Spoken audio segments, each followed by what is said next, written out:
Hi, my name is Claire, and the service dog that I'm training is Magnolia, and this is her. And I just wanted to tell you a little bit about the training that we did this week.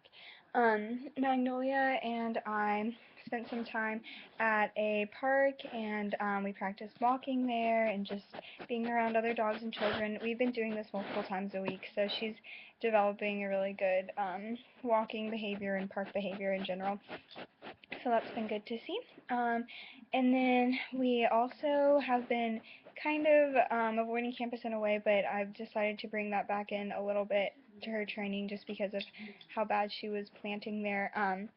And she didn't do too well the first time that I brought her there, but I actually just got back from bringing her on campus, and she did really great. I was really surprised. She didn't plant at all, and she was able to, it was during chapters, so she got people's pens and pencils and paper, and she loved it, and visited everybody, and was really respectful. And when we were actually having the meeting, she laid down under the table, and she didn't move or make a sound. And then when I was ready to go, she just stood up and left. So that was great to see. Um, we've also been working a little bit with pay attention because she thinks that pay attention means alert is the same thing, is the same command. So we've been working with trying to differentiate between those two.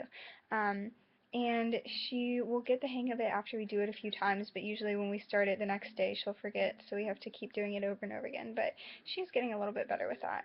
And so now we're just going to be working on formal recall because she does have a bit of a challenge with coming when she's called. But other than that, she's doing really well, and I'm taking her home for Thanksgiving this weekend, so I will tell you how training goes then.